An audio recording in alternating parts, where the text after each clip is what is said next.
세상을 보여주는 창. 열린 세상 오늘 김혜영입니다. 청취자 여러분은 우리나라 선거제도 어떻게 생각하시나요? 우리나라는 소선거구제를 시행하고 있죠. 한 표라도 더 많이 받은 사람이 이기는 구조입니다. 이 소선거구제는 큰 정당에 유리합니다. 지역 기반과 조직력이 있어야 표를 많이 얻기 때문인데요. 이 제도를 바꿔야 한다는 목소리가 높습니다.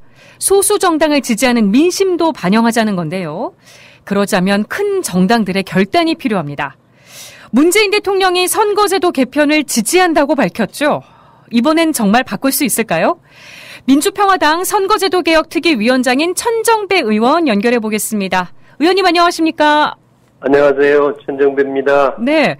문재인 대통령이 지난주 여야 5당 원내대표들과의 회동에서 선거제도 개편 얘기를 먼저 꺼냈습니다. 예. 네. 비례성과 대표성을 제대로 보장할 수 있는 선거제도 개편을 강력하게 지지한다고 했는데요. 예. 문 대통령의 발언 어떻게 보셨습니까? 우선, 제가 민심 그대로 선거제라고 부릅니다만은. 예. 국민의 민의를 정확하게 반영하는 선거제로 개혁을 하자고 하셨습니다. 예. 문재인 대통령의 의지를 높이 평가하고요. 정말 고맙게 생각합니다. 근데 실은 대통령께서는 종전에도 일관되게 같은 입장이셨어요. 예. 과거에. 그리고 사실은 대선 때 공약한 사항이기도 합니다. 네. 그래서 대통령께서 반드시 실천해 주셔야 될 것 같습니다. 예. 무엇보다도 앞으로 이제 여야 정당을 적극 설득해 주셔야 하는데요. 사실 민주당을 설득해 주셔야 합니다. 민주당의 지도자가 문재인 대통령 아니겠습니까? 네. 이번 기회에 반드시 민심 그대로 선거제도를 실현해야 하겠습니다. 예. 근데 이제 저로서는 좀 마음에 걸리는 게 있어요. 청와대회동에서 대통령께서 이렇게 말씀하셨죠.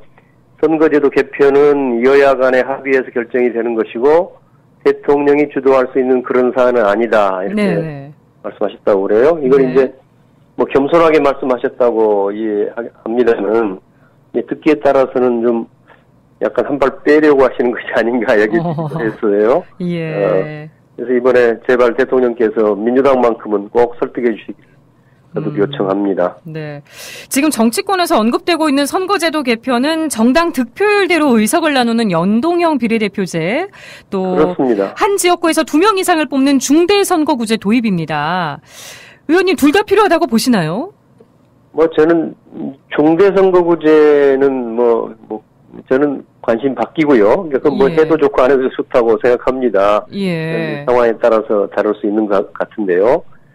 문제는 이제 득표율대로 정당이 의석을 가지는 거. 네. 이것이 이제 정당의 문제이기도 하지만은 주권자인 국민, 유권자의 문제인 거란 말이에요. 예. 그러니까 지금 우리 선거제도는 1등 당선자를 찍은 유권자들의 표만 의미가 있지 않습니까? 예. 달리 말하면 1등 당선자를 찍지 않은 유권자들의 표는 모두 아무 소용이 없는 사표, 즉 죽은 표가 되고 말죠. 예. 그래서 이런 사표가 보통 전체 유권자의 투표의 절반을 훨씬 넘고 또 3분의 1을 넘는 경우도 흔하지 않습니까? 이를테면 한 30% 득표로 1등하면 당선이 되면은 나머지 70%의 유권자들의 민의는 아예 쓸모가 없어진단 말이에요. 예. 그러니까 사실은 큰 정당이 득표율대로만 의석을 가진다면 그것은 국민의 뜻이라고 볼 수 있겠습니다만은 큰 정당이 그 득표율을 훨씬 넘는 부당한 다수 의석을 차지하게 됩니다. 이게 조건이죠. 네. 그래서 그 반면에 다양한 소수 계층을 대변하는 정당은 아예 정치권에 진입을 못하거나 또 민심의 선택보다 매우 적은 의석을 얻지요. 그동안 선거를 보면은 자유한국당이나 민주당이 이 경우에 따라서는 38% 이런 정도 득표를 하고도 국회 의석의 과반수를 갖게 된단 말이에요. 그리고 다수결에 의해서 거의 모든 국회 권력을 독점하다시피 해왔습니다. 그 반면에 이제 요새 정의당 같은 진보 정당은 역대 선거를 보면 약 10% 정도의 득표를 하고도 의석은 겨우 2, 3% 수준이죠. 훨씬 못 미치죠. 수준. 예. 지난 2년 전 선거에서는 이제 당시 국민의당, 저도 몸담고 있었습니다만, 국민의당이 가장 큰 이제 그런 피해를 본 셈인데요. 정당 득표율은 전국적으로 26%가 넘었습니다. 그러면 300명 중에서, 국회의원 300명 중에서 그대로 한다면 80석을 가져야 되는데, 실제로는 39석이었나요? 38석, 이렇게밖에 되지 않았단 말이에요. 그러니까 이런 그 민심과 실제 의석이 괴리가 커서, 이게 가장 큰, 우리나라가 그렇지 않아도 승자 독식이 이제 경제적으로, 사회적으로 문제가 되고 있지 않습니까? 이게 가장 큰 병폐인데요. 이것을 선거제도가 뒷받침하고 있습니다. 네. 지금, 이렇게, 그렇게 뽑은, 국회의원들로 이루어진 국회가 민심을 제대로 반영하지 못하는 것은 오히려 당연하다고 할 수 있지요. 선거제도를 개편할 경우에 원내 일당인 민주당의 의석 감소가 불가피합니다. 민주당이 이런 불리함을 감수하는 결단이 정말 가능할까요? 어떻게 보세요? 저는 그 민주당이 정략적 태도를 보여서는 안 된다고 생각합니다. 과거에 보면은 민주당, 지금 문재인 대통령께서도 늘 일관되게 이제 그 민심 그대로 선거제도를 주장해 오셨지만은, 과거의 선거법 협상에서도 민주당은 비례성이 높은 선거제도를 도입하자고 늘 주장해 왔습니다. 다만 그 당시에 자유한국당의 전신인 새누리당 이런 쪽에서 반대를 해왔기 때문에 그 관철이 안 됐던 거란 말이에요. 그런데 이제 좀 상황이 변해서 민주당이 현행 선거제도에서 이득을 볼 수 있다. 그런 얄팍한 정치적 계산으로 입장을 돌변한다면 이것은 그건 앞으로 이건 말이 안 되는 거. 그렇게 되면 이제 영원히 개혁은 없습니다. 전형적으로 항상 불리한 쪽에서는 반대를 아니 유리한 쪽에서는 반대하고 이제 불리한 쪽 개혁이 불리한 쪽에서는 찬성하고 이런 방식으로 간다면은요. 이것은 우리 정치 개혁이 시작도 될 수 없습니다. 그래서 그런 정당은 아마 국민의 준엄한 심판을 면할 수 없을 것으로 봅니다. 문 대통령의 입장 표명이 여당의 동력이 될 수 있을 거라고 보십니까? 그래야 한다고 생각합니다만은 아까도 말씀드린 것처럼 그 대통령께서 적극 더 나와주셔야 한다고 생각합니다. 사실은 민주당과 대통령의 뜻이 다르다고 그러면 누가 국민들이 이해할 수 있겠습니까? 그리고 대통령의 공약이란 말이에요. 대통령께서 이런 비례성이 높은 선거구제를 만드시겠다고 하셨고, 사실은 이 대통령이 발의한 그 개헌안에도 이 비례성이 높은 선거제도로 가겠다는 그런 그 조문이 들어가 있었습니다. 어떤 점에 있어서도 또 작년에 개헌특위가 있었지 않습니까? 크게 성과는 못 냈습니다만은 그러나 그 개헌특위에 참여했던 모든 헌법학자, 모든 정치학자들이 이구동성으로 민심 그대로 선거제도에 찬성을 하고 있었고요. 또 우리나라의 그 이제 정치계에 관심이 많은 모든 시민사회단체가 모여있다고 할 수 있는 그 정치계의 국민행동이라는 단체가 있습니다만은 이런 시민사회단체에서도 뭐 100% 이견이 없이 아무런 이견이 없이 이 연동형 비례대표제 다시 말하면 민심 그대로 선거제도로 바꿔야 한다고 다들 입장을 갖고 계십니다. 저는 이것이 그야말로 시대의 명령이라고 생각합니다. 민주평화당 정동영 대표가 선거제도 개혁을 위해서 5당 연석회의를 만들고 대표들이 연말까지 총론에 합의하자고 제안했습니다. 괜찮은 방안이라고 보시나요? 뭐 그렇습니다. 그러니까 당연히 그래야 될 것 같고요.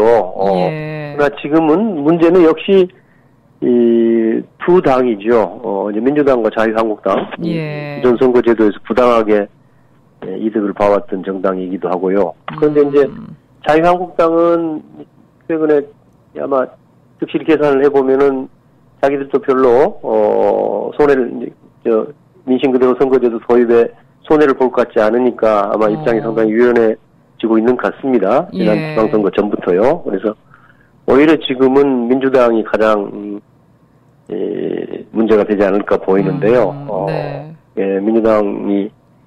민주당의 태도에 달려 있지요. 그래서 새로 뽑히는 민주당의 지도부와 또 다른 모든 5당의 지도부가 나서서 국민들에게 책임지고 선거제도를 바꿔주셔야 되겠습니다. 네. 바른미래당 김건영 원내대표는 제3의 기관인 중앙선거관리위원회에 맡기고 국회가 받아들이기로 합의하는 것도 방법이라고 말했습니다. 이 방법은 어떻게 보시나요? 그렇습니다. 사실은 저는 지난해 개헌 특위 과정에서 아예 헌법에다가 선거제도는 정치인들, 국회의원들의 관여를 배제할 수 있도록 기구를 만들자 이런 제안을 해본 적이 있어요. 사실은 선거법은 가장 이해관계가 큰 사람들이 국회의원들 아닙니까? 그렇죠. 만약에 선수란 말이에요. 선거에 나가는 선수가 룰까지 스스로 결정하는 지금 이런 방식이 돼 있기 때문에 아무리 세월이 흐르고 국민들이 열망을 해도 선거제도 개혁이 안 되고 있는 것이 현재까지 역사란 말이에요. 그래서 중앙선관위가 현재로서는 적절할지 모르겠고 그런데 정치적인 결단이겠죠. 중앙선관위라든가 외부에 국회가 아닌 다른 기관을 만들어서 거기서 정해주면은 국회는 그대로 따라서 입법을 하겠다. 이런 정치적 결단은 현재도 할 수 있다고 봅니다. 네. 자유한국당은 선거제도 개편하고 개헌을 연계해야 된다는 입장입니다. 개헌과의 연계성은 어떻게 생각하십니까? 자유한국당 입장이 지금도 그러는지 모르겠습니다.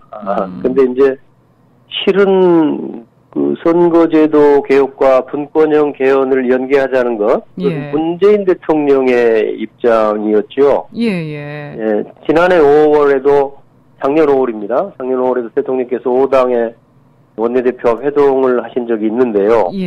그 자리에서 이렇게 이야기한 것으로 돼 있습니다. 선거제도 개혁이 제대로만 된다면 꼭 현행 대통령제를 유지할 필요는 없지 않나. 다른 권력 구조도 선택 가능한 것 아닌가. 이렇게 말씀하신 바가 있다고 해요. 그래서 이제 그래서 개헌과 선거제도 개혁을 서로 교환하자. 그때는 이제 자유한국당 쪽이 워낙 선거제도 개혁에 반대하는 입장이었으니까 개헌과 연계하자는 이야기를 해볼 수도 있었습니다. 지금도 유효하다고 생각합니다만은 그러나 현 상황에서 개헌은 매우 어려운 문제 아닙니까? 근데 개헌을 핑계로 해서 선거제도 개혁을 미룬다면 그것은 있을 수 없는 일이라고 생각합니다. 그래서 우선 국회에서 할 수 있는, 국회에서 지금 법만 고치면 할 수 있는 선거제도 개혁에 여야 모두가 먼저 합심해서 성공하고 또 개헌 문제는 더 시간을 가지면서 심층적으로 논의해야 한다고 생각합니다. 저도 특위위원회 한 명입니다만은 아직은 한 명으로 내정돼 있습니다만은 국회에 지금 정치개혁 특위가 만들어져 있습니다. 거기서 사실은 시간도 오래 걸릴 것도 없습니다. 협상만 되면은 오늘 당장이라도 할 수 있지요. 결단이 필요한 거니까요. 그렇습니다. 이미 다 기술적인 거 전부 다 조문이나 이런 것들 오래전부터 만들어져 있습니다. 시간이 다 돼서 짧게 여쭤봐야겠습니다. 민주평화당 정동영 대표가 취임한 지 2주가 됐습니다. 정동영 대표가 분주하게 움직였는데도 민주평화당 지지율이 계속 꼴찌입니다. 지금 정동영 효과를 보지 못하는 이유 어디에 있다고 보십니까? 가장 아픈 질문을 하시는데요. 저희 민주평화당의 문제는 여러 가지로 매우 심각한 겁니다. 그래서 대표나 지도부의 책임을 돌리는 것보다도 훨씬 더 심각한 문제들이 있고요. 우리 민주평화당이 지난 선거를 통해서 거의 존재감 자체를 상실을 했단 말이에요. 그래서 어떻게 새롭게 정체성을 갖추고 비전을 제시하고 국민들로부터 신뢰를 얻는 문제 얻느냐 하는 아주 심각한 기본적인 문제가 있습니다. 그 문제는 다음 기회에 제가 알겠습니다. 지금까지 민주평화당 천정배 의원과 얘기 나눠봤습니다. 인터뷰 고맙습니다. 감사합니다. 감사합니다.